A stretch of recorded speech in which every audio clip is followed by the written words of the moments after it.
बाबा रामदेव और पतंजलि आयुर्वेद का आजकल कठिन समय चल रहा है। सुप्रीम कोर्ट में बार बार माफी मांगने पर भी उन्हें माफी नहीं मिल रही। दूसरी तरफ उनकी कंपनी के प्रोडक्ट्स पर भी बिजली गिर रही है। उत्तराखंड सरकार ने हाल ही में बाबा रामदेव की कंपनी पतंजलि आयुर्वेद के 14 प्रोडक्ट्स का लाइसेंस सस्पेंड कर दिया था। साथ ही कंपनी के खिलाफ हरिद्वार की एक अदालत में कानूनी कार्यवाही भी शुरू कर दी। अचानक हुई इस कार्यवाही पर सबको हैरानी हुई कि आखिर अचानक पतंजलि आयुर्वेद पर इतनी बड़ी कार्यवाही कैसे हुई। नवभारत टाइम्स में छपी एक रिपोर्ट के अनुसार प्रधानमंत्री कार्यालय के निर्देश के बाद बाबा रामदेव की कंपनी के खिलाफ यह कार्यवाही हुई है। पीएमओ को भेजी गई एक आरटीआई में शिकायत की गई थी कि पतंजलि आयुर्वेद आयुष उत्पादों के बारे में भ्रामक विज्ञापनों से जुड़े कानून का बार बार उल्लंघन कर रही है। शिकायत में कंपनी के खिलाफ उचित कार्रवाई करने की मांग की गई थी। न्यू इंडियन एक्सप्रेस की एक रिपोर्ट के मुताबिक पतंजलि के खिलाफ दोनों एक्शन पीएमओ के निर्देश पर हुए। पीएमओ ने 24 जनवरी को आयुष मंत्रालय को इस बारे में जरूरी उपाय करने को कहा था। आरटीआई एक्टिविस्ट डॉक्टर वीके बाबू ने 15 जनवरी को इस बारे में पीएमओ को लिखा था। उनका कहना था कि पतंजलि आयुर्वेद बार बार ड्रग्स एंड मैजिक रेमेडीज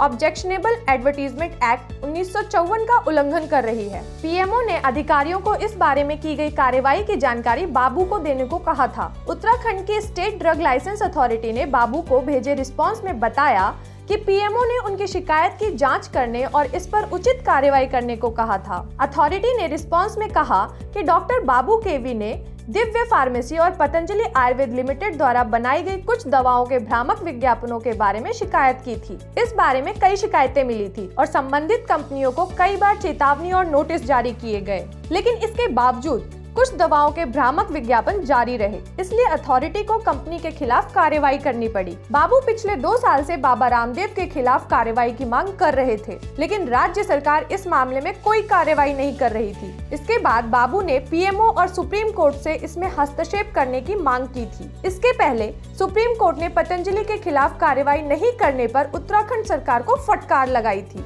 राज्य सरकार ने 30 अप्रैल को सुप्रीम कोर्ट को बताया कि उसने पतंजलि के खिलाफ कार्रवाई की है। साथ ही बाबा रामदेव और आचार्य बालकृष्ण के खिलाफ अवमानना नोटिस जारी किया था। निरोग समाचार की रिपोर्ट।